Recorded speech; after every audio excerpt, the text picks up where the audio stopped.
my mum was never meant to get pregnant, and people in the family who loved me, they were trying to adopt me out, and so I was looking for ways to build up my self-esteem. And I'd been drunk once before and it was a disaster. But I remember everything was black and I'm thinking, where am I? Somebody grabbed me like on the scruff. And as I kind of got up, I realised, I know where I am. I'm in a fight. Ringing me dad. And I remember him saying to me, mate, do you think you got a problem? And I thought, I would love to know, because I'm getting into fights all the time. There is no such thing as toxic masculinity. Either you've got a masculine man or you've got a toxic man. That's such a good point. All that toxic is just a man who is undeveloped. I see other men doing cold plunges. I love cold plunges. That's not masculinity. Everyone should be doing it. You don't need to prove yourself. The more we have strong, well-adjusted men, the stronger our world and society is going to be. But if men don't step up and lead, man, really, that's how the families are going to flourish. And it's hard. And you can't do it on your own. The lone wolf thing, it's a fantasy. You had all this stuff, the success, your champion, everyth's going. But at the same time, there was nothing. 80% of the men go, how did I not see this? What would you say was a real man compared to a toxic man? For me, and this is one thing I believe that will define a man. Welcome to the Tomorrow Is Not Today podcast. Very blessed to have in the studio today someone that I think a lot of people know on the Gold Coast. And probably around the world, I believe. I'm going to introduce a little bit. Former Australian boxing champion. That's right, yeah. I think you were top 12 in the world at one stage as well. Yeah. So that's pretty huge. But obviously that all sounds great. But every one of us has a life and a story. Yeah. And introduce yourself a little bit about who you are, what you're doing now. Yeah. Hey, mate, thank you. This is an honour and a privilege. Man, this is awesome. So I can't believe I'm here. I'm doing it. This is great. So, married, 7 children, been with my wife since we were teenagers. Took the poor girl to hell and back, and she hanging there with me. And we've got 7 amazing kids, and we've always, I suppose my parents always had their own businesses, so I was always destined to be the worst employee ever. So I've always run my own businesses and just look to create things that have never been done before, either in me or in the world. So that's me in short. That's awesome. So how do you actually help people right now? Yeah, right now it's all about levelling up for men, levelling up in their family, their business and their faith. And how we do it for a long time, we run a boxing program for men that never had a fight, which sounds really crazy. but it was always about who they needed to become to step through the ropes. And, it ended up being initiation and validation process, and the boxing was just the vehicle that did it. But these days, now it's an online program that we run. I authored a couple of books, A Rite of Passage for the Modern Man and the Man Alive book. And so how we help them now, it's more about finding their purpose, or as we said, transitioning from one season to another. And for some of those men now, I'm showing them how to monetize it. With the world that we live in now, man, if you're not changing and developing, you're going to be left behind. Big time. So there's opportunities everywhere for men that are on purpose, on mission, as you know. Yeah, absolutely. Mate, I love that. One of the things you said just then is who they needed to become to step through the ropes. Yeah. Go into that a little bit for me. Yeah. Well, I always say, and I talk about it in my Rite of Passage book, there's the man, and this was a boxing coach, kind of put on me when I was outside the ropes waiting to jump in for a training session, a sparring session. He must have seen the look, the fear. And he goes, there's three sorts of men inside every man. There's the man I tell you I am, there's the man I think I am, and then there's the guy who lives on the inside. And generally you only find that guy, him being a boxing coach, was inside that ring when things aren't going your way. So who does that guy need to become? The guy on the inside. And then he said that's the guy you got to make your friend. Not be afraid of him or intimidated by him or talk bad about him. Man, that's you. Who do we listen to most? Which one of those three? Oh, the guy on the inside. Yeah. We can all tell a good story. We can spruik. You've only got to flick your phone and go to Instagram, man. There's a lot of phenomenal stories out there. Yes, there is. But it's the real guy we want to deal with. Yeah. So how do you make that guy your friend? Yeah. Well, there's a multitude of different things. Hence, I take man through a rite of passage, a transition. First of all, you got to know who you're talking to. Who's the guy that's actually who you're dealing with. There's no one way to skin a cat, and I suppose so.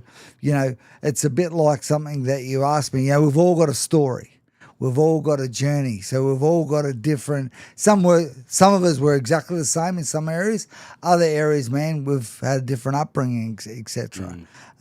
So, I mean, you asked me a question before, and I maybe you said, "How the heck did you get into boxing?" or words to that effect, and that's for a long time. This is probably talking about those three guys. For a long time, people would say to me, "Why do you box?" And I would. With all honesty, I say it's good for my fitness, it's good for my health, it's good for my discipline.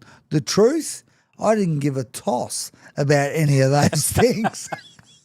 I didn't actually even know what was driving me. I didn't know, and I was a professional fighter then.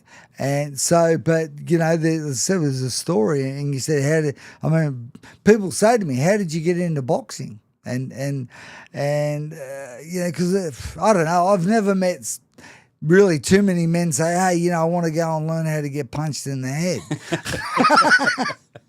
But I remember, what happened to me. We shifted to a new town. My dad brought another business, fish and chip shop, and we had these pinball machines, and in the fish and chip shop. Back in the 80s, that was normal. Yep, I remember them. So it attracts a certain kind of clientele during the day. When everyone's at school or at work. So I got to know some of these guys, and they were a little older than me. I was like 14 at the time. I was a little older, and they invited me on a Saturday night to this party. So I thought, oh, great! I knew these guys. I thought they were good guys. They were popular, etc. I thought, great. I remember walking to the party with them, and I thought, mate, I'm in with the cool crowd, like. And I remember walking to the party, going up the side gate. I remember walking through and just seeing the prettiest girls I've ever seen in my life. I remember everyone seemed to be older. It turned out it was an 18th. And I remember a guy giving me a drink, having a beer, and I'd been drunk once before, and it was a disaster. Anyway, I liked the adrenaline though. Anyway, I had a drink, and then it was, I don't know how the time frame was, but I remember everything was black. And I'm thinking, where am I? And then I managed to work out, I must be on the ground, because I could see people's feet everywhere. Then I felt somebody grab me like on the scruff and was helping me up. And as I kind of got up, I realised, I know where I am. I'm in a fight. And I'm back down the ground. And I remember I tried to get away, and I'm on the ground, and I tried to go that way, and there was a paling fence. And I tried to go that way, and there was another paling fence. Like I'm in the corner, and all the shoes were kind of facing me. And then I felt the help up again, but I knew what was coming, obviously. So I managed to try and get away, and I looked for those guys that I went to the party with that were my friends. And they were back at the house. There's probably, I don't know, maybe 30 people all watching me cop a belting by this older guy. He was the popular guy. He's probably about 19 years of age. And these couple of guys were back at the corner of the house watching me cop this belting. And man, I don't know how that ended, but I remember it was a very long walk home. Lonely. And I was just thinking, it was like something got birthed in me. Resentment, anger. My parents loved my parents to bits. And I suppose though I didn't, before I knew what values even were, like loyalty was just of the highest. And I felt like loyalty was broken. And that was like my highest value. If it had been them, I would have jumped in, even though I would have got belted up, I would have jumped in, And that hurt me probably more than anything. So it sort of sent me on a bit of a spiral, And it was actually about 2 years later where what I do is I new set of principles. I always wore shoes that I could either fight in or run in. And I stopped wearing my best clothes out because they always said to get ripped off me. I was always I had a chip on my shoulder. And the biggest thing for that long walk home that night was, I don't know how, but I'm going to get this guy back. I don't know how, but I'm going to do it. And man, I was humiliated. That's how I felt anyway. And so it just birthed something in me, that chip on my shoulder, man. So after getting into fights every other weekend for about 2 years, my dad opens the bedroom door one Sunday morning, claret out my nose, not good. He goes, "Mate, we've got to teach you how to fight." And I thought, I would love to know because I'm getting into fights all the time. So that kind of birthed me. He took me down to the gym where he actually fought down in Footscray in Melbourne, and the trainer who taught him was still there, and so that's duck to water. I just got to it. Wow. Yeah. It's interesting how I think as humans we sort of react to things in different ways, and for you. Obviously, loyalty was something you thought was important. It's just, you probably thought that's how people lived, normal. I never even thought. I just thought, that's... And then so that, because they were disloyal to you, that built up this resentment and harboured, I guess, an anger and a bitterness to want to get back at people in general. Is that... I don't know, because I always endeavoured to look after the underdog. Right. When I was younger, I probably seen a lot of things I shouldn't have seen as a kid, and there was, I seen a lot of violence, and my dad, there was a criminal element to, to where I lived. Yeah. And if I look back, I always thought my heroes were criminals, and I heard stories. I heard things I probably shouldn't have heard, but I heard things that you don't lag anyone in. Like if you do your time and keep your mouth shut, that you proved your loyalty through those kind of things. And it was like, I don't know, as a kid, you just hear things, Yep. My parents never, would never said, "Hey, listen, this is how you do life." But that's what I picked up. I always say environment, it's stronger than willpower. So be very careful the environment that you put yourself in. That's actually a really good point. Yeah. Really good point. But I suppose as we get older, we get the opportunity to make that choice, but some of us don't make it. They just, I always say we got, three, there's almost three choices: the right choice, the wrong choice, or no choice. And that's like, if you don't make a decision, like no choice is the worst one. Yeah. So then you got into boxing, and that, how did it become? obviously you enjoyed it from the start. Yeah. How did it become something you followed through? I suppose I was like I'm 16. I did things. I suppose like as at school, I finished school like at 14, and I never learned to read and write at school. I sort of I was suspended quite a few times until the teacher said, "What are you doing here?" I said, "I got no idea." They took me to the office and they sent me out, and the first job I got, the only job I could get was a favour of my dad's, was catching chickens.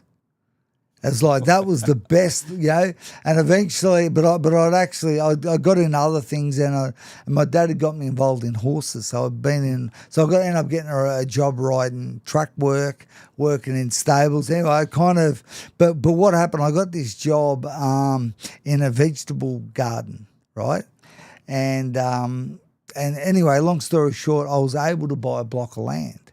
I just saved all my money. I think it was just I needed to prove myself. Thought wealth is a one way of proving yourself. Well, that's what I thought. And so I remember I actually, one thing, my dad being a bit of buying and selling businesses and what have you, I actually won money through horse racing. Oh, wow. So what I did, I actually invested in a pinball machine.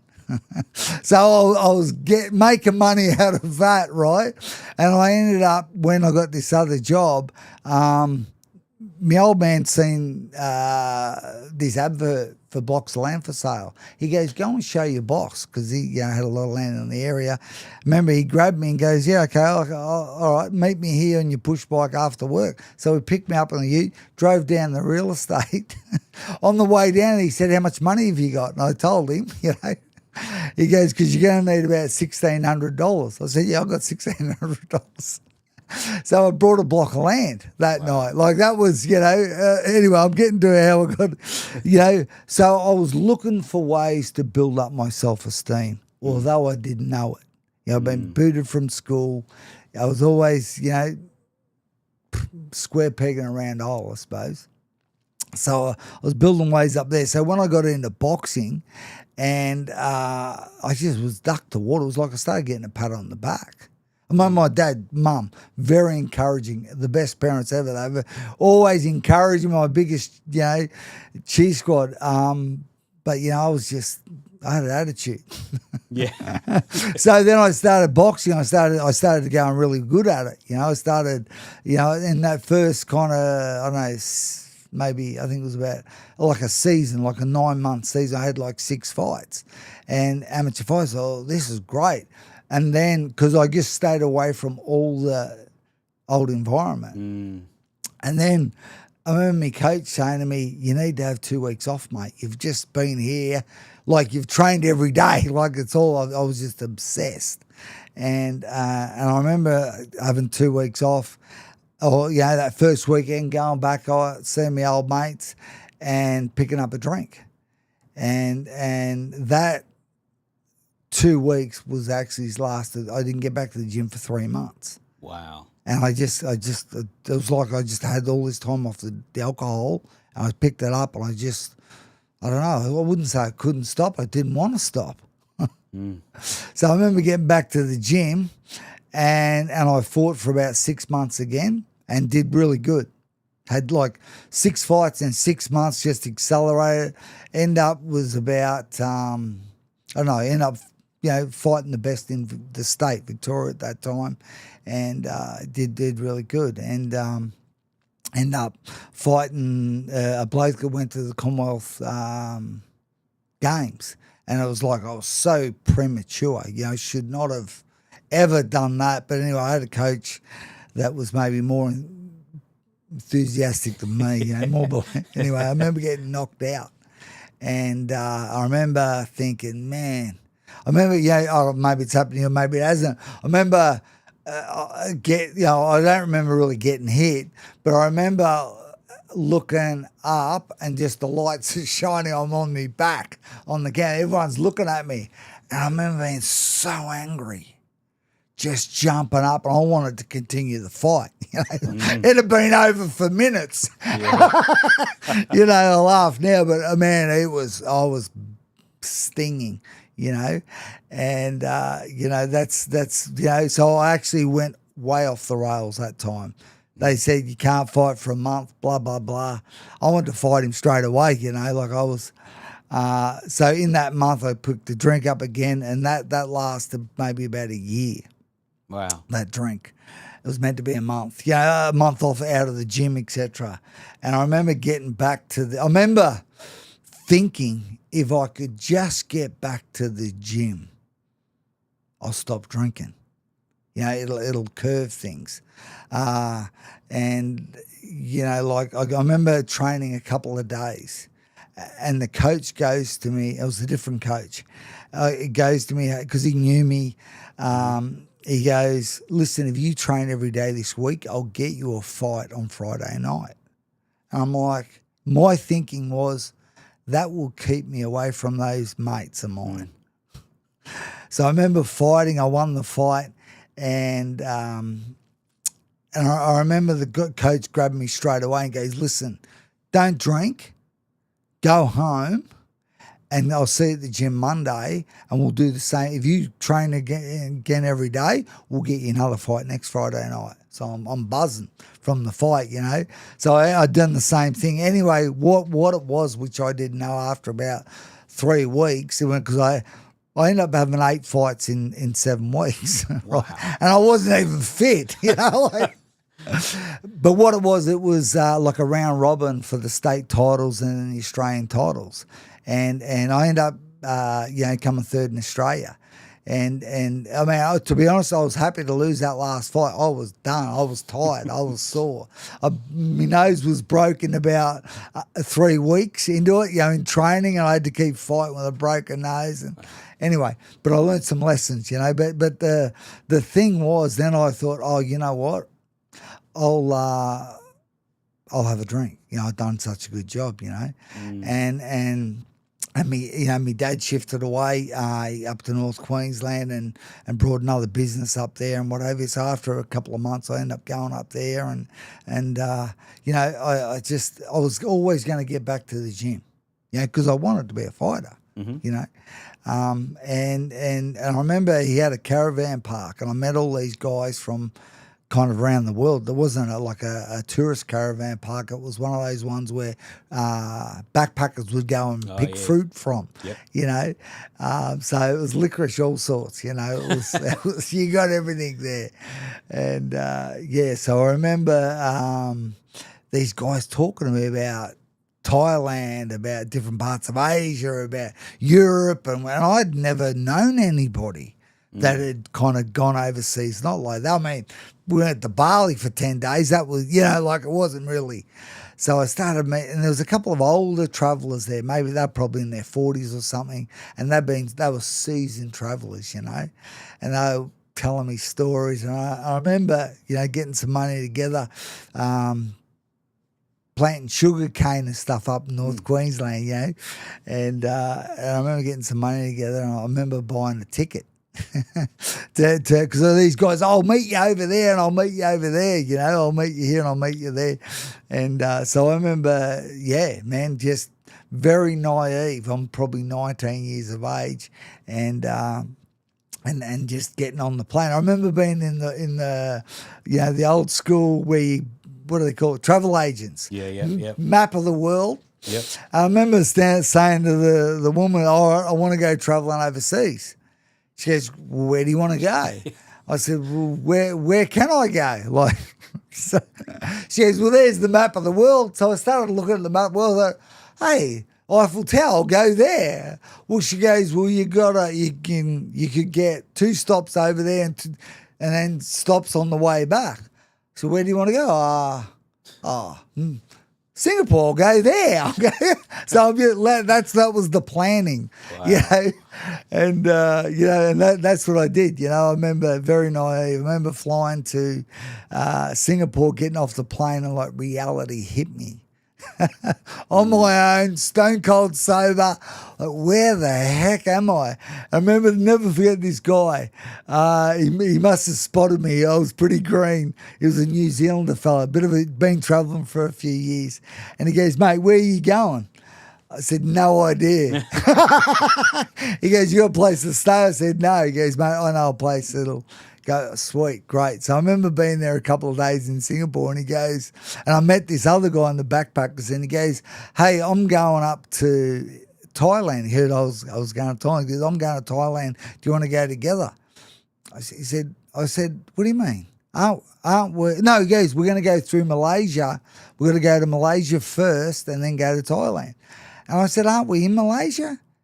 He goes, no, we're in Singapore. I said, yeah, isn't Singapore the capital of Malaysia? I was so nice. I didn't know. Wow. I was, yeah, you get the gifs, man. Yeah. So anyway, but I discovered ecstasy in Thailand and got into that. And, man, it was brutal. It was brutal, those full moon parties, man. And we're talking, over 30 years ago, there was no rules. There was no rules. Yeah. I don't know. I don't want to talk about that too much, man. It was brutal, And, I ended up going to the Himalayas with some guys I met there. Ended up in Thailand, Amsterdam. Some fellas there. They said they could get me a job in Amsterdam from guys I met in Thailand. They were actually Jewish. They were from Israel. And, man, it was a mission. But I remember they said to me, listen, you come here, we'll give you a car, we'll give you a job. You come and party with us. Sweet. Anyway, I was selling, what do you say? Throb dust and sun umbrella. That was the Dutch for sunglasses and ties. Oh, wow, that was your job. So they give me this car. I go to, they tell me where to go all around Holland. And I go, it was illegal, but we'd open up a big blanket, put all the glasses, or it was a sunny day, or ties if it was overcast, and then sell as many as we could before the coppers had come. We'd pack everything up and run away, One time we got pinched, actually. We ended up telling them a good story. It was a younger copper. We told him where to go in Thailand, and so he ended up letting us go. We were fine. But I remember one scary moment. I remember coming home one morning after playing up on all sorts of stuff. And I remember walking through the door in the morning, and for some reason I thought to myself, wonder where that plane ticket, I had to go home, in the old days you get the tickets, not online. And I remember, I don't know how the heck I survived, because in Thailand I ended up giving all my clothes away. I literally had a vest, a bum bag and a sarong. Yeah, I was living on a nudist beach for 2 of those 3 months. It was out there, right? Give everything away. Anyway, I remember finding that ticket and looking at it. It was all wet half a dozen times. I remember thinking, the date, what date is it? Which is not too bad, you know what. But I remember thinking, all right, I found out what date was. What month is it? Oh. I said, hang on a minute, it's kind of embarrassing to ask people what month is it, Found out what month it was, and I realised I missed my plane home by 3 weeks. And the worst bit was that I was actually in the wrong country. I was meant to be in the UK, and I was still and there was people waiting, that had organised. So I'd missed. Wow. I don't know how long. I was out. I remember ringing me dad. Always reverse charges. And I remember him saying to me, mate, do you think you got a problem? And I remember getting off the phone. I remember getting the phone, with the court, and I just started, with the anger, I started bashing this, the end of the phone, and there's this line waiting to use the phone, and there was just I was not in a good place, but something must have struck a chord with me, because I got back to Australia, and there was a family, my sister's boyfriend committed suicide, and I drank with him, and it was just not good. obviously, but I remember that point. Something I knew. Even when that phone rang and they told us, I was there. I knew something had happened. Like I had something, like something, you know, and that was just man, something spiritually happened. I can't. It's hard to explain. I never was, I never sort of told anyone, but something happened. It was like there was something that, because it was just I was with my sister. It was like something that just covered us and kind of looked after us, and how we for those few days that week, and we buried him, and it was just brutal, and but I remember thinking I just got to. My dream was to be a fighter, and of course that month of not having a drink, it was at about the 3-year mark at this point, and I was burning. Like I knew I wanted, but I just couldn't get my act together. So I thought I'm going to go back to my old coach back in Melbourne. I'm up North Queensland, and I stopped up. I stopped on the Gold Coast for 2 days because an old girlfriend that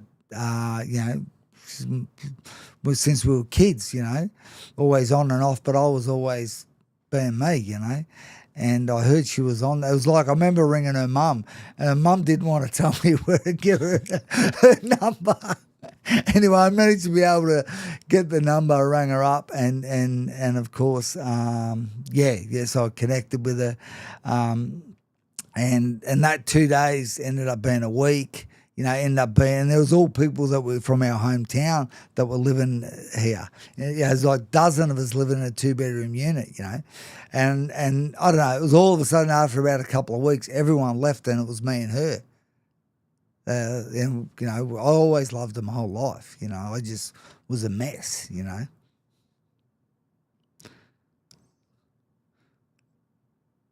And I'm trying to get. I got to a gym. I thought I got to start training again. Blah blah blah. But I just couldn't do it. I got to the point. I remember when what happened was I was sick and tired of people that knew me. Other boxing coaches maybe didn't know me well, but knew of me. They'd say, "Gav, you got so much ability, but where you been? What have you been doing?" And I said, somebody else would bump me, "Gav, that was amazing that fought you had. Where have you been though?" And I didn't have an answer. I mean, I could tell them vaguely the locations, but why, I don't know. And I remember, I remember making a decision. I remember getting teed. I was like world champions. They were using me as sparring partners. Like that was an honour to be getting to train with people at that level. And I remember one time where, and I remember taking some drugs before a training session to spar with this champion. I thought, what am I doing, man? What am I doing? I just couldn't wait until after the session. Anyway, I remember making a decision: if I can't do the right thing, I'm going to do the wrong thing. Because I know whatever I do, I know I can be good at it. And it was too hard to do the right thing. I thought, bugger it, I'm just going to do the wrong thing. And so I started knocking around with it. I just progressed the criminal behaviour, etc. Anyway, I ended up this one point where we'd done this robbery, we'd been paid, we got to so we get a wad of cash, with criminals, what do? You go to the casino. So I go to the casino, right? And I remember, well, I don't really remember much, but I remember about 8 o'clock in the morning. We've been there since midnight. I had no cash, everything gone. And I remember the security asking me to leave. And I told them, "You don't tell Gavin Top what to do." Of course. Anyway, I remember him escorting me down to the car park and giving me a Belton. Thought, okay. And then they escort you over the bridge, arm up the back. 6 of them, I've got my arm up. So and a guy was with me. And I said, nah. So I snuck back and got in my car. I've been drinking all night.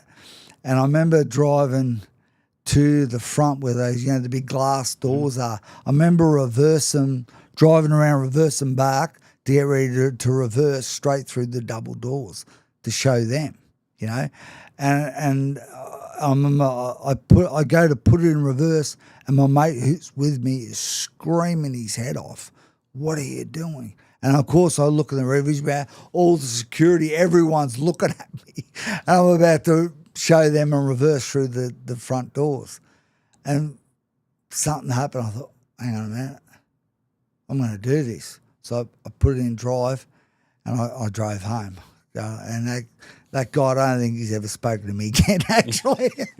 He went white. Anyway, I walked through the door, you know, it's about mid-morning, and my girlfriend goes to me. She just looked me in the eye and she goes, you need help. And for that, just that split moment, I just couldn't put the facade up. So no. She goes, jump straight on the phone. She was smart. She goes, you can see a doctor. So we go to this doctor that day, and I start to tell him, he starts to ask me these questions. I start to tell him everything. And he goes to me, and he's just nodding, yep, he's writing things, yep, he's nodding. I'm thinking, this bloke's awesome. At the end of it, he goes, listen, son, there's not much I can do for you. I'm like, what? He goes, yeah. He goes, basically, give me a number of a rehab. And I thought, I'm paying you good money to serve me this rubbish. What sort of doctor are you? Anyway, what happened was, I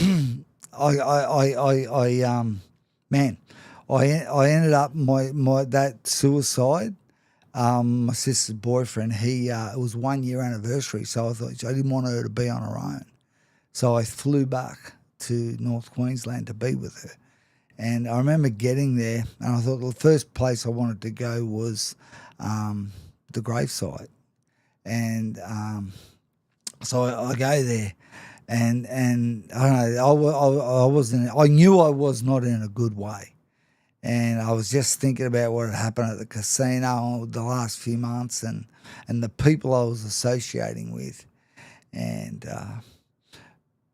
I see his name was Jay, and I said, Jay, mate, I don't know if you can hear me, but I need some help. And I hear this, I felt, but I heard this voice say, everything is going to be okay. And I'm like, who's there? And he was Italian, so his family made him a big, room, like a shrine. I remember walking around saying, who am I speaking to? Who else? But this feeling of when I heard and felt that voice, it was like this love, and I'm kind of like half afraid, but it felt good, and I started to think about. And as those days the rest of the afternoon went on, I didn't tell him. I couldn't tell. I didn't know what had happened. But I started to think about when I was a kid, when I was going to commit suicide.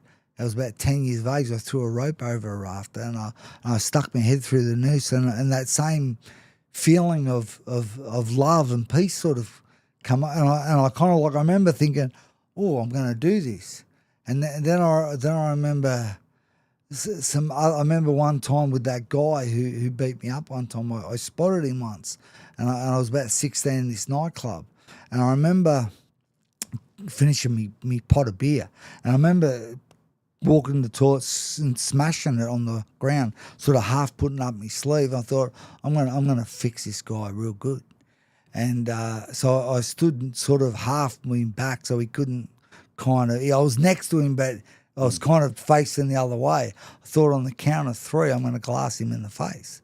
I'm going to sort him out. And I remember going 3, 2, and as I was about to do it, he kind of just walked off.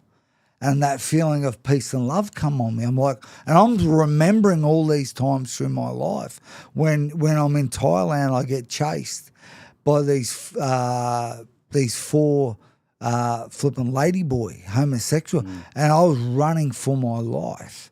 and I ran off this cliff. I don't know how I didn't break my back, you know. Same thing.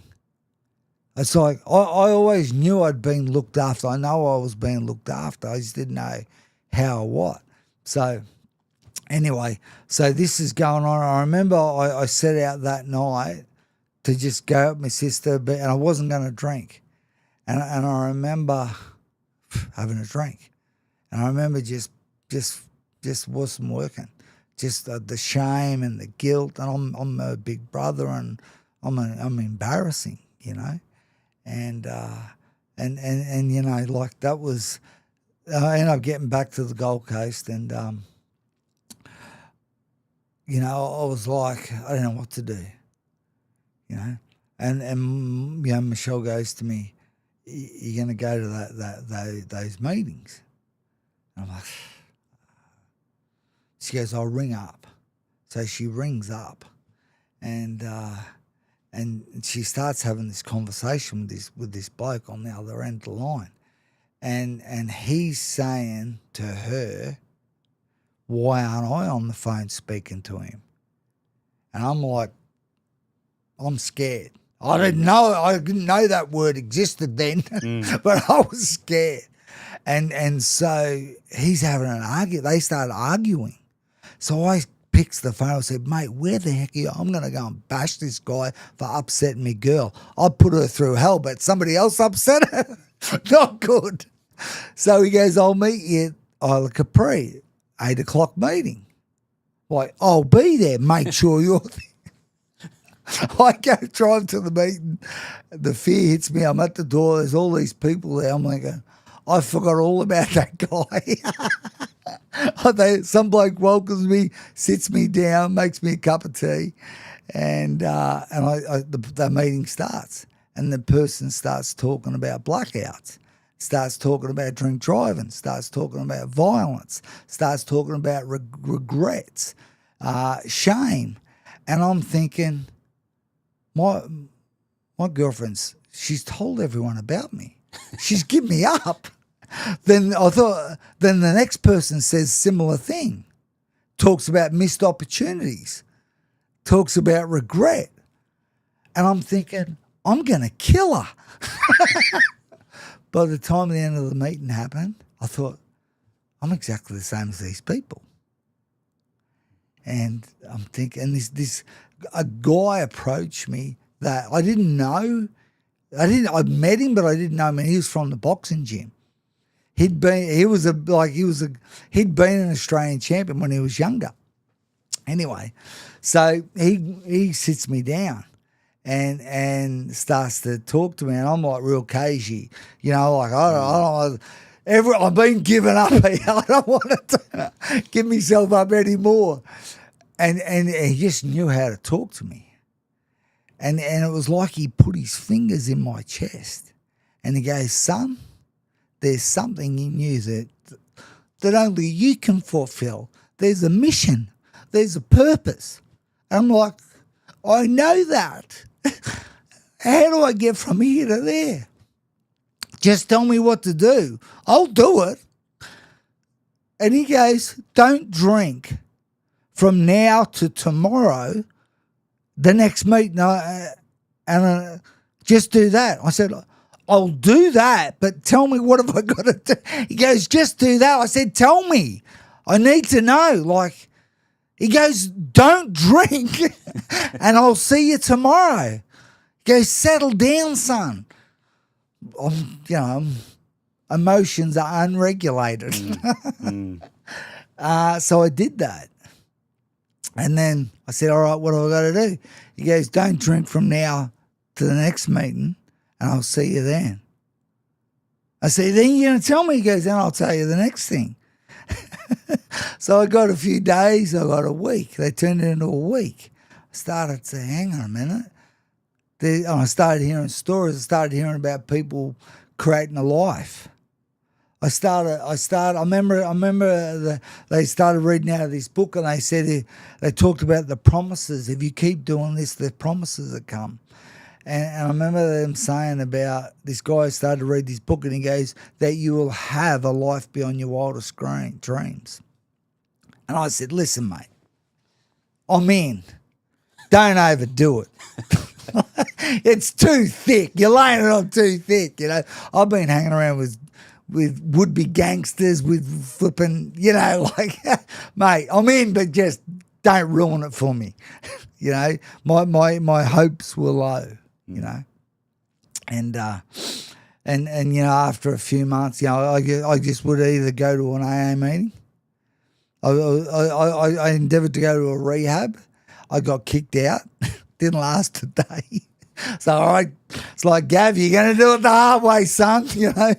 So I kept going to meetings, and then I got a mentor. You know, and then one mentor introduced me to another mentor, and it's almost like I needed a group of men to really wrestle me into submission type of thing. And basically between those meetings, I trained.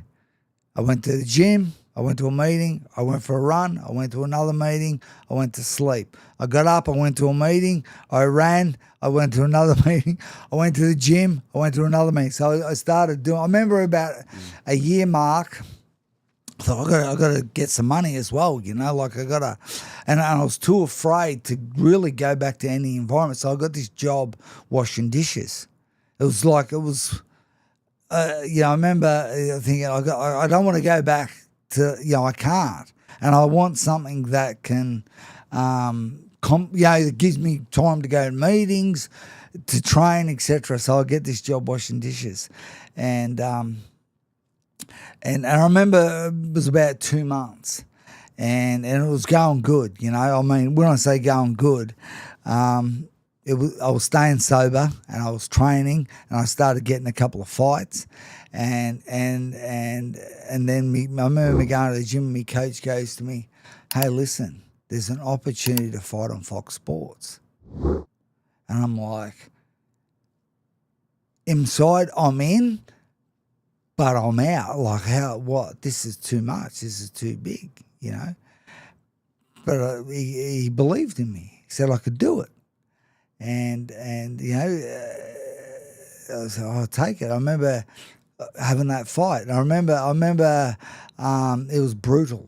It's actually on the Gavin Top YouTube channel. Somebody put it on. Steve Willett. It was a brutal fight, and it was the hardest thing I've ever done. Like, it was just at another level. And Stevie Willett, just an absolute journeyman, just amazing fighter, tough. Goodness me, and. I remember me getting a cut eye, and I remember, and he was dirty too. I remember the refs on one side of me, you know, splitting, breaking us up, and he's on the other side, and he's got his glove, and he's just grinding it into my cut eye. It's like, you blind referee, like, what? Anyway, you watch the replay, you can see it. Steve Wood, absolute champion fella. We connected many years later, but I remember getting back to wash dishes a couple of nights later. I remember the bloke who owned the joint. He says to me, was that you on Fox Sports the other day? I said, yeah, that was me. And I just kept washing dishes. You know, I want this job. I need this job. Like, you know, but I remember starting to fight Fox on a regular basis, and I think, you know, like those mentors, those coaches that I had some great, some champion men that helped me stay sober. Some other boxing coaches, and then a couple of those guys started to introduce me to these rites of passages. I could start to see what I'd been looking for. You know, like every man, in the DNA of every man is a warrior. So just to ask on that, because obviously you started to make a change, something clicked. Was it the people that were around you? Was it because obviously that guy started to believe in you and could see there was something there. Was it the belief in you that somebody had? Was it having a group of people around the environment that made the difference? What was it that made the difference for you that made you put you on that track? Yeah. Well, I'd always had people that believed in me. So it was that, but maybe there was something else. Because I suppose they were aware of the initiation and validation process. And like I said, in the DNA of every man's a warrior. But there's two sorts of warriors. There's trained and there's untrained. And when I was younger, I was untrained. Even when I was training as a fighter, I was untrained. Like, I could fight. I was, but I was untrained. I didn't have the wisdom to go with it. So when you say untrained, was it the wisdom or the ability to be in control of your emotions and Both. focus? And both. Things? Okay. Like, man, inside that ring, remember the three men inside that ring, that guy, sometimes that guy inside, he'll have a tantrum. It's not going my way. Yeah, but that's where, I remember one thing that my dad said to me, but I never got it till down the track. He go, an angry guy, an angry man's an easy man to fight. He's predictable. It's when you poker face, no matter how. And I remember there was one time we were at these horse shows when I was young, and I think it's a very good story to understand around that validation and how it can work, how it is working, because some of them are being validated for the wrong thing and performing, So we're at this horse show, and I'm like 13 at the time, and it was like a 3-day event. And I remember we had a couple of horses. We go to put our horses in these stalls, and this guy comes in. He had 10 horses, had strappers, big Mercedes-Benz truck, and he's a big bloke, and he's barking orders, and he put his horse in our stalls. And me dad said to him, "Hey, listen, mate, I think you're in my stalls." And the bloke says to me, "Dad, mate, nick off down those the shitty ones down the end there." And me dad said to him, by that time, the atmosphere had changed in these stables. It's like everyone's watching us. And me dad says, "Listen, I'm going to go and double check this is my stalls. I'm going to be back in 5 minutes. If those horses aren't out, I'm coming for you." And I'm shaking as a kid, I'm shaking. We go back, we come back in 5 minutes, they're out, we put our horses in, etc. And so my dad goes to me later that day, and he sat me down, he goes, "You know what happened today?" I said, "Yeah, I know what happened today." He told me a story.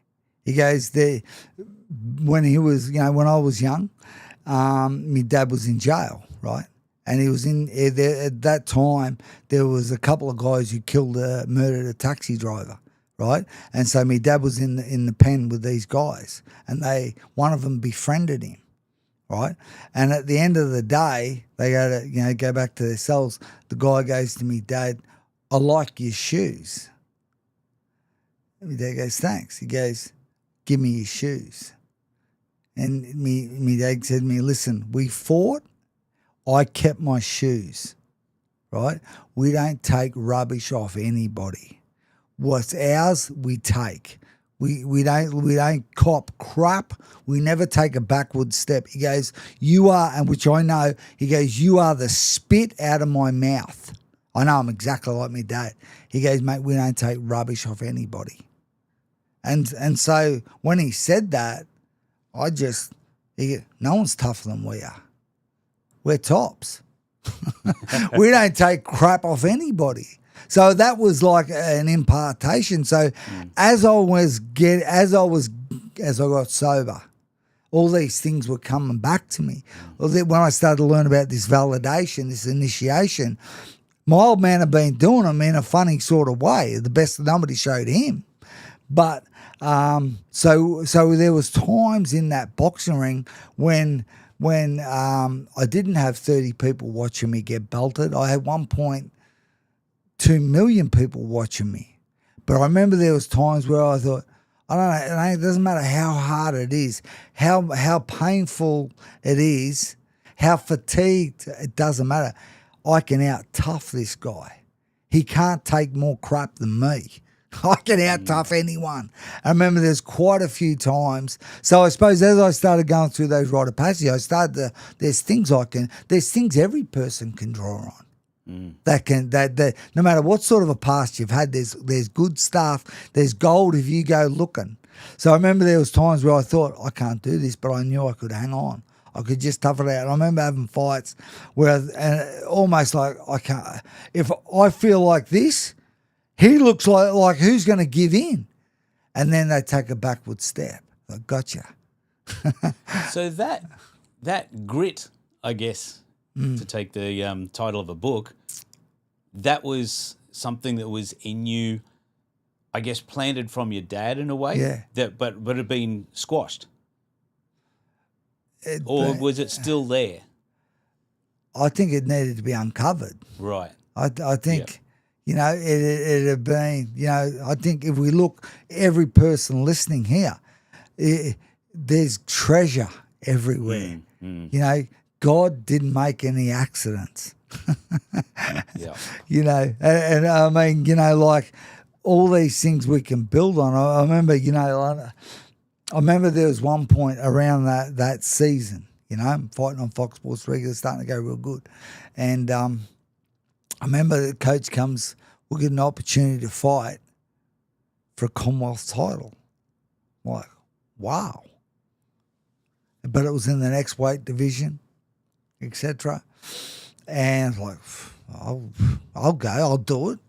I'm like, man, I'm on a roll here, And anyway, so we take the fight, and it's in Canada, man.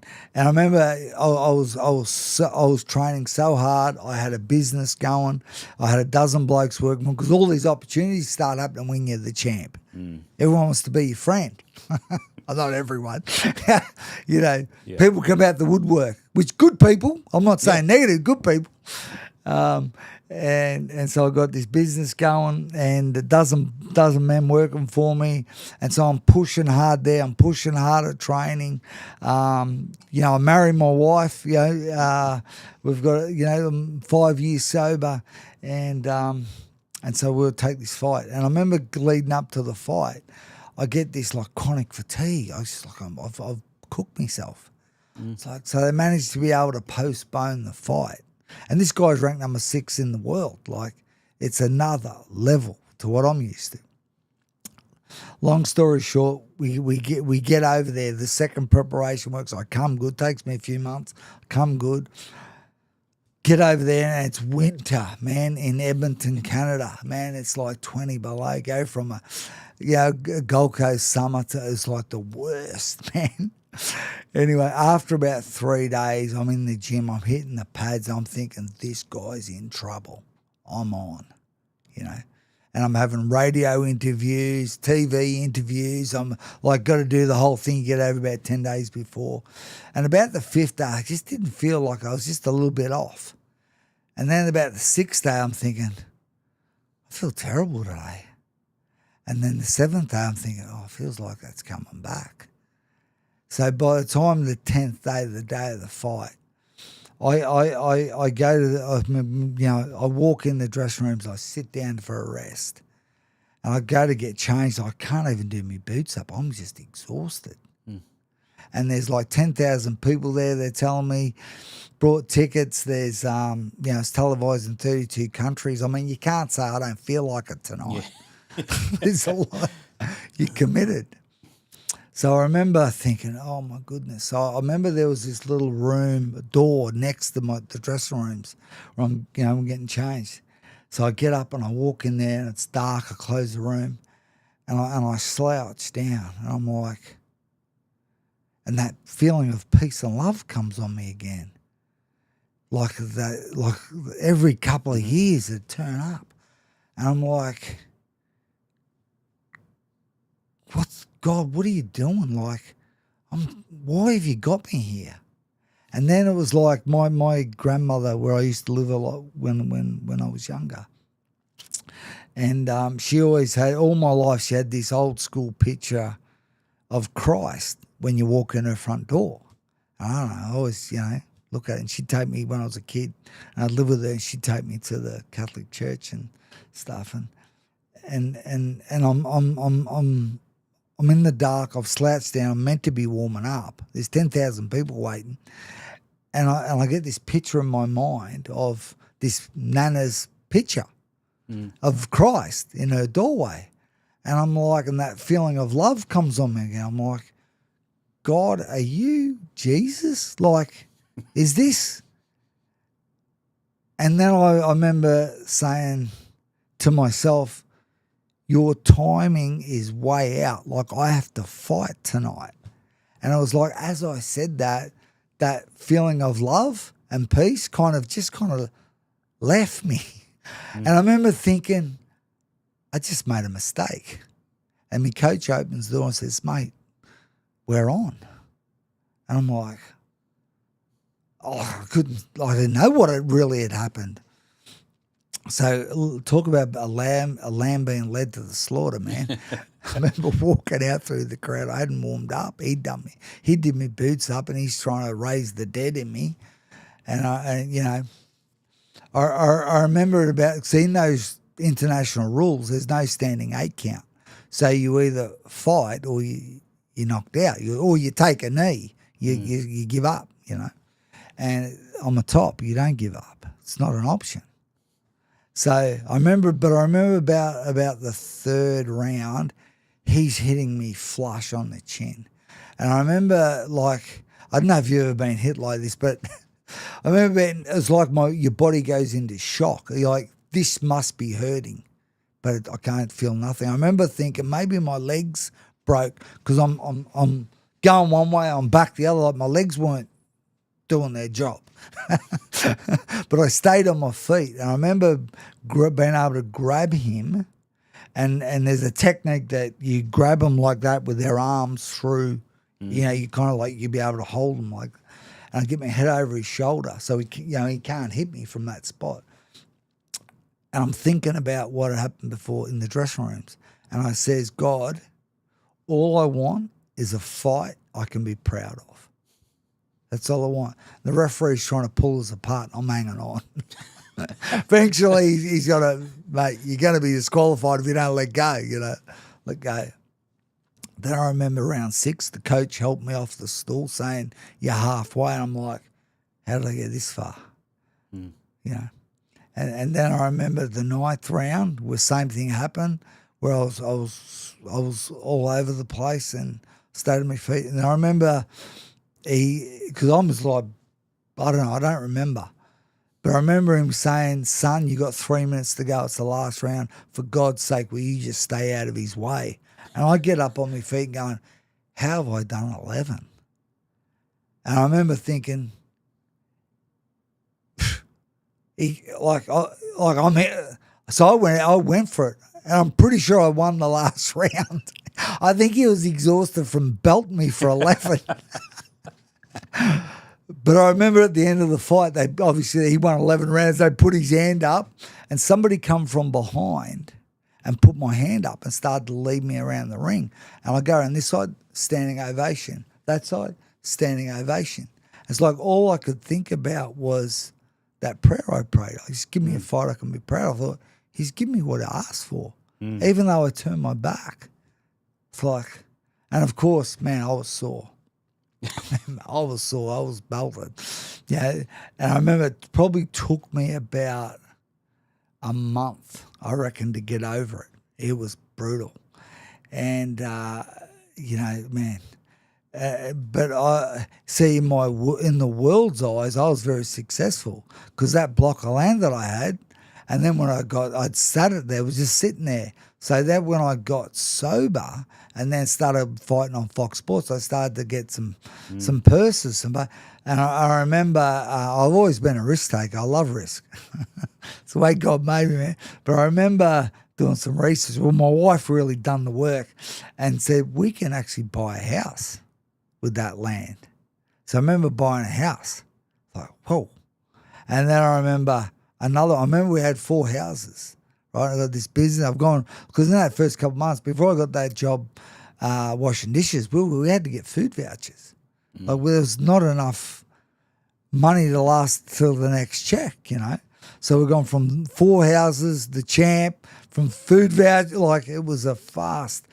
And it was like we just brought another house and I'm sitting there and I got these push bikes to the kids, etc. And then my wife goes, and I remember just started to think about what had happened at that fight because I didn't tell anyone. I couldn't tell anyone. I didn't know how to articulate what had happened. And literally she turns and goes, because she had these annoying Christians hanging around her, which were driving me crazy. Very nice people, but very irritating. She goes, hey, they've invited us to this Easter play thing. And I'm like, it'll be a cheap night out for the kids. That was my thinking. So we go home, go down. And there was a couple of other things that happened that day. I was in a police chase. Just anger was coming to the surface, and it's easy to brush over that, I suppose, police chase anyway. But I remember walking in the door of this church. And I remember on the way there, I realised I actually didn't even know what Easter was about. Like I knew it was about eggs. I remember walking in the front door of the church, like the foyer bit, and I just burst into tears, thinking, oh my goodness. I'm trying to hide and I'm thinking, who's that? Well, I hope nobody sees me who knows me. Like in my head, I'm a legend. I'm the champ. And I'm crying like a baby trying to find a dark spot to hide, And then of course it starts. And it was like, I still don't know what happened that night in regards to the production, but what happened was God started to show me pictures of all the times he'd looked after me, how he'd saved me from hanging myself, from that feeling of peace and love. He was looking after me when I was going to glass that guy in the nightclub, when I was getting chased in Thailand, when I missed 3 weeks in Holland. Like he just looked after me. And he got me to this point. And I'm like, oh my goodness. And I remember towards the end, I kind of realised that, my parents loved me to bits, okay? But there was a time where I'd heard things that, probably most people hear things you shouldn't hear. But I remember there was a time, because my dad was in and out of jail a few times, and my mum was not meant. I was an accident. My mum was never meant to get pregnant. And I remember there was a conversation about how they were, people in the family who loved me. Mum they were trying to adopt me out, and she didn't. And I remember that play. I remember coming to a scripture where it said that God called you and knew you before time even began. That he had a plan and he had a purpose, and that and I heard he needed a Gavin top. So he made a Gavin top, a bloke who could tough it out and go through all that other rubbish so others wouldn't have to. And that's kind of, I'm okay. I always look after the underdog. That's just who I am. And I thought to myself, I always knew God was with me. I just didn't know Jesus was connected. I just didn't know. And so and I remember them talking about I remember thinking, do you know what? I'm actually not even game to try and do it my way anymore. Like I said, I'd been in a car chase that day with the police. I'd been going to bash a guy in the milk bar that day because I thought he'd said something to me. And I'm the champ. Like I had everything the world that I thought would make you happy, or the real estate, the family, and I was not happy. It's like I remember thinking, I've done my best. I've tried my hardest, and man, the result is 0. And I remember talking about if you would like to give your life to Christ, put your hand up. And I remember looking around and my hand was up. I thought, who's going to see? And I pulled my hand down. I thought, who's seen me? Like, this is embarrassing. But then I thought, well, what options do I have? Like, I did my best my way.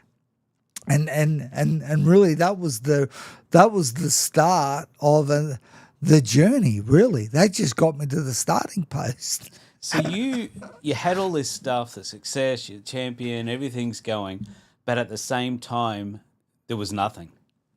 I think there was something. You felt like there was nothing. No. I think there was something, but it was ego. It was pride. It felt real. Yeah. Plenty of pats on the back. I had properties. I had cars. I had, I'd buy a brand new.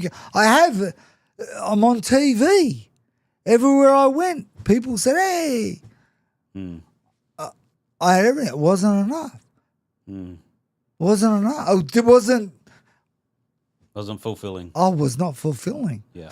But that's I think the biggest thing was I thought to myself, I can't keep this up. I can't keep this pace up. I'm close to being cooked here. You know what? I reckon there's a lot of people in that place right now, and people watching, listening to this right now, I think in exactly that same place. Yeah. But they don't know how to face it. Yeah. They don't know what to do with it. Yeah. They feel like, well, I've got all this. I should be happy. I should be fulfilled. There should be something there. Yeah. What would you say to those people? Yeah. There's one name. His name's Jesus. He's the way, the truth, and the life. It says you confess with your mouth and believe in your heart, you'll be saved. And for a bloke like I was, they're the people I make fun of. That would be my humour. They're easy targets. Yeah. And it's not. It's like I suppose most of us have been exposed to religion, but I didn't know. Like this was a relationship. And as I've gone on, I've realised he come for me. I didn't chase him. I ran away from him, but he chased me down. He come for me all those moments. He was there. He was waiting for me to say, hey, even in like that Canada, Edmonton, in that freezing, brutal, cold, the worst place in the world for me at that time, like the loneliest place. He was there. Because it's happened to me a few times. I remember one time fighting for a world title eliminator in Berlin, Germany. And I remember, you have crazy thoughts. Like under pressure, remember the real guy comes. You hear that, under. Yeah. And I remember it's happened over the years. I fought for 18 years, where people that end up with brain damage. I know people that have passed a day after the fight with head injuries. Like, the thought comes. I remember being in that spot in the dressing rooms waiting or in the hotel before I went to the dressing rooms. I remember thinking, man, I could die. This is at the highest level. Like, I win this fight. It was a world title eliminator. The winner out of me and this guy, we fight for the world. We fight the best in the world. Like, this is dangerous. I started thinking about my kids, my wife.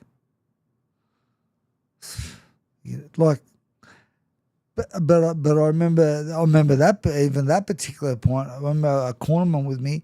He started to pray. Started to pray in tongues. He started to call out to the one who come after me many times, the one who's omnipresent.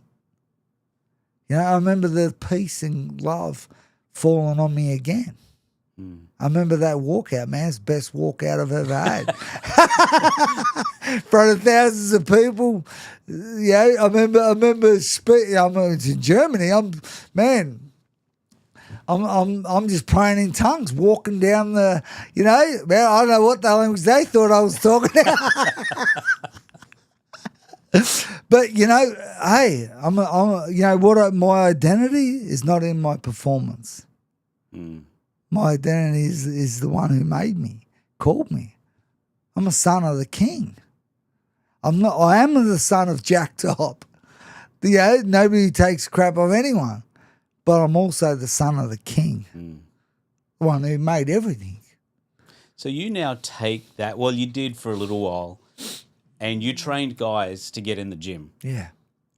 What would you say was probably three of the main things that you were actually able to help impart into those guys that got them to a new space? Yeah. I suppose, because that boxing program, Fight Like a Pro, ran for like 10, 11 years. And everyone does it for a different reason. Some blokes would sign up and don't even know. I remember vividly blokes saying, I don't even know why I'm doing this. Because remember, the qualifier is that you'd never had a boxing match. That was, and then you're gonna fight at the casino. And by the way, I was allowed back in the casino. when you're paying them a lot of money, they make allowances. So, so it's different for each guy. So we start from a different place, Everyone's, we all start at week one, day one and week one, but we all had a different past history, Some guys are there to get their families back. Other guys get there because they want to lose 10 kilos. Other guys are there because they got demons in them and they don't know how to deal with them. Their anger issues. And I'm talking about men that are successful in the world's eyes, that have all the bells and whistles. I'm not talking about the down and out, So one thing that I suppose through that first period, well, I was up the first couple of weeks all about fitness, defense. Blokes go, man, I'm feeling amazing in front of the mirror. This is awesome. And then normally what I do is always about week 2 start sorting out cornermen. Blokes are going to be in your corner. And some of them they train with you. Normally there'd be a couple of guys. Three cornermen or 4 cornermen would look after maybe 2 fighters. So it sort of always had somebody, but it was trained as a group, but you'd have a group within the group, So we'd always be building them up, pointing out their good stuff, and normally what would happen is eventually you got to get the rubber to hit the road. You got to get this stuff. Does it actually work? So you start sparring. And the amount of guys that would have a reality check, I've just been hit. Well, what are you been training for? So there'd be a lot of blokes that would be what I would say living in a false economy in their mind, thinking they're something they weren't. Doing it for a long time, you get to hear it, where blokes in their 40s and 50s start talking about some grand final, they won the grand final and what have you, and as it turns out, it was under 15s. But they're still hanging on to stories. Yeah. They stop being a warrior. They stop doing things for the first time. They started to pursue comfort rather than mission. How important is it for men to actually have that warrior inside of them to come out, to be a real man, to stand up? And obviously nowadays with this toxic masculinity and other things that's going on, people can take this the wrong way, but take it the right way if you're listening or watching this. Yeah. Because I think the more we have strong, well-adjusted men, the stronger our world and society is going to be. Because they actually are protectors. They're warriors. They look after people. They help people. They don't diss people. How important is it to bring that out in men? Well, mate, I'm going to say something, and this is probably going to offend some people. Toxic and masculinity do not belong together, Yeah. right? Yeah. There is no such thing as toxic masculinity. Either you've got a masculine man or you've got a toxic man. Love You it. have it. You don't. That is so all good. that toxic is just a man who is undeveloped and looking to talk himself up, prove himself in a way that's untested, unchallenged. You know, like I mean, you know, probably many people have done it. Think, buy a new red Ute, buy a brand new car. How good do I? How cool am I? That Ute's going to get dirty. Maybe even like me, you're going to roll that Ute. Yeah, you know, like that's not masculinity. That's just an undeveloped boy. That's that's a male who's undeveloped. You know, maybe looks like a man, but he's really a boy. Yeah. Yeah. You know, but when it comes to like our society, man, we lean on strong men. Strong in character, strong in all those, you know, strong in faith. That's why I was able to, through those periods, there was a 4.5 year period, we supported a women's shelter that were getting 100 women a year, plus children out of domestic violence situations. Wow. You know, we built 6 units for them, and it was all donated by men. You know, men made a way. Man, there were some men that I introduced to that come through the program and said, man, these guys need a hand. You know, they would donate some time each week. There was sometimes, normally monthly, we would take between 30, 40 men down there and just sun up to sundown, work and be, just do whatever had to be done. Yeah. So what would you say was a real man compared to a toxic man? Well, I know you gave a bit of a definition there. Yeah. Let's go a little bit further into that. Well, I suppose a bloke who is performance-based is toxic. You know, you got to be performing. You got to be talking yourself up. You got to, I mean, it's easier. When you've been initiated and validated, you don't need to talk yourself up. You don't need to prove yourself. You know, the way, but the thing is, the only thing that can validate a man is another man, somebody who you look up to, whose integrity inspires you. Whereas sometimes when we're boys, it's just who's popular. Some people, I mean, I'm probably going to cop some flack for this, but this is what I see. I see men doing some breathing exercises in the bush and calling that masculinity. Hey, good to breathe, love the bush. But calling it masculinity, not masculinity. I see other men doing cold plunges. I love cold plunges. That's not masculinity. Everyone should be doing them. But don't call it masculine. You know what is that clear? Yep. You know, look, what does a man? A man takes responsibility for his children even when it's not comfortable.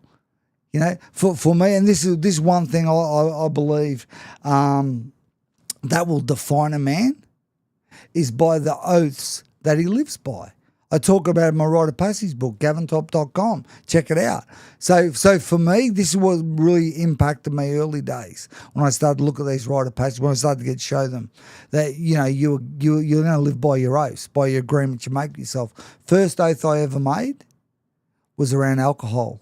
Not any, not ever, no negotiation. Haven't had a drink from that day to this, 30 plus years. You know, I said to my wife, listen, it's about the future and not about the past. I want to marry you. So will you marry me? She goes, yeah, of course. You know, I said, but it's till death. There's no plan B. We're going to, whatever happens, we're going to get through this, whatever.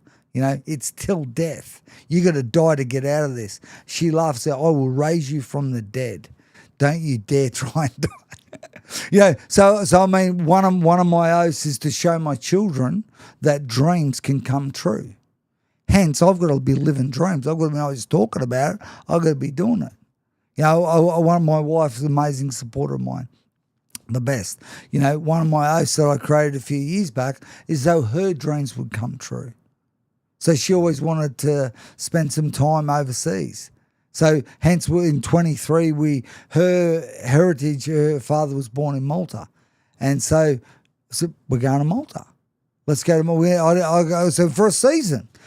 It was over 2 years. It was a big season. But just to spend that time living in a village, having an adventure, living an adventurous life. You know, well, men lead. I mean, women lead as well. But if men don't step up and lead, man, really, that's how the families are going to flourish. You know, and it's hard, and you can't do it on your own. The lone wolf thing, it's a fantasy. If you think you can make it on you, man, I this is what I do, right? I'll go anywhere on the planet to get the right men in my life. That's why my mentor lives in Florida. Like last year, I went there 3 times. Keep up skill, keep up skill, keep up skill. You know, he's the best man in the world I know for teaching me business from a biblical based. So I found this is the best guy in the world. I'm going to make him my friend. I love that. And it's so important. I actually just did a reel this morning about who you got in your corner. Yeah. Because it's absolutely critical. Yeah. And that's probably one of the biggest things, like you said, what are those men going through that boxing program? You learn, I mean, I learned this in my early days as a fighter, right? That your cornerman can see what you can't. Because in a fight, sometimes, like you can't see. Like it's happening so fast. Like you're getting hit. I remember I had fights, I'm sure there's 3 of them. But I remember that first fight, my corner, when I really caught my attention, the guy goes, cornerman says, listen, Gav, punch straight. I didn't know I wasn't. Yeah, right.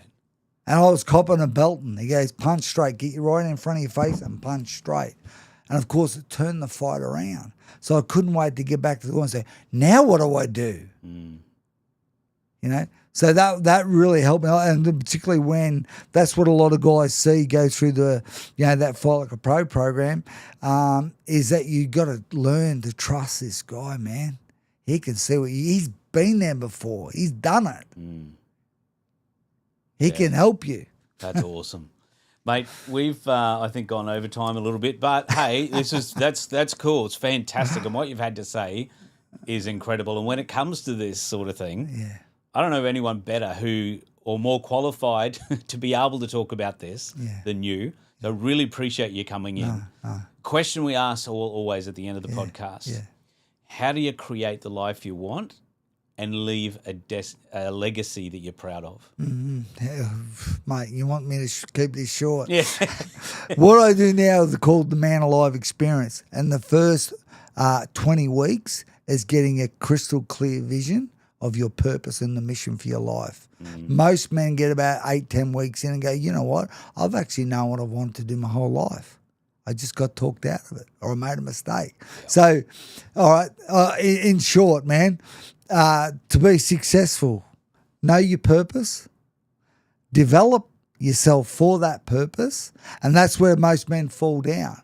They're undeveloped. They don't develop. They know what their purpose is, but they don't develop themselves, and then deploy yourself in that purpose like a soldier's deployed into a mission, you know? So when you have the courage, and for me, I go through, there's a whole heap of teachings there, step by step, that actually, 80% of the men go, how did I not see this? And then when you can have the right men around who actually deploy yourself in it and even monetize your mission and your purpose, man, that's how you create a legacy that's a part of yours. One of the reasons we went to Malta, took my wife to Malta, her family have 2 properties there. One's 430 years old. Her father was born there 70 plus years ago. Her grandmother, who's passed that I knew when we were younger, she was born there. Her family still live there. Yeah, wow. In the middle of that house, there's a well. I wanted to taste that water. That's where their water source. They still, all these years, they drink that water. So I wanted my kids to drink that water. I mean, long answer, man. You know, legacy is happening right now. It's a question of, are you conscious of what you're actually creating? It's happening. Everyone's leaving a legacy, but are you leaving the one that you want? That's such a good point. Yeah. I love that. Yeah. And that's why, again, we spent those like 2 years in Europe in the middle of the Mediterranean, small island, 8 kilometres by 5 kilometres. On a clear day, you could see Sicily 20 odd miles away, you know, like beautiful. I wanted to spend that time with my family. Let's get rid of the distractions. You know, 7 kids, man. And anyone who's got kids, you know, you don't have them for long. So that's, you know, either you don't, I always say when it comes to your purpose, you either know your purpose and you're pursuing your purpose, or by default, you end up pursuing somebody else's. So it's probably the most important question you need to have an answer for is, what is my purpose? Yeah. So true. Yeah. Wow. That wow. I'll leave it there. Tell me. You're going to say something. I was going to say something that I made a little while ago. If you go to gavintop.com, is the 8 biggest mistakes successful men are making. Nice. And I've never had anyone go through that teaching and got it all nailed. Yeah. Like most of it unconsciously are making a couple of mistakes. And you know, you've only got to be 1 degree off today, and by the end of the week, you're 7 degrees. The end of the end of a decade, blokes go, how the heck did I end up here? Yeah, it's so true. So they say at gavintop.com, man, go to those. It's a gift. I mean, there's other things there, That's ebooks. Awesome. And it's funny, none of us, we think we've got it nailed sometimes, but none of us have. None of us have. I know I haven't. That was my question, is so people can go there. How else can they find you, hook up with you, connect with you? There's a YouTube, Gavin Top YouTube channel, but, you know, Gavin Lance Top, Instagram. But, if you just go to gavintop.com, man, grab that 8 biggest mistakes or grab it. Even I would suggest the first book I ever made was purely out of just to be able to help people. Is that Rite of Passage for the Modern Man, where I had guys, I wanted to help them, but they couldn't come and do that 10-week program. So I made that short book. You read it in 40 minutes. I go through the 7 pillars of a Rite of Passage. I would say, this is what I say, like, grab a mate and do it with him. It's a short book. There's all sorts of organisations that have got that book and taken you through those 7 pillars. But everyone needs it. If you've got a set of nuts, you need to know what these pillars are. Settles it. Gavin, thank you so much for coming in. Such a pleasure, and your stories and your journey and the whole lot. Yeah. And you've rounded it up and ended on what a man actually is. Yeah. I really appreciate that. Yeah. Thanks for coming on Tomorrow's Not Today podcast. Amen. Thank you, mate. Ciao.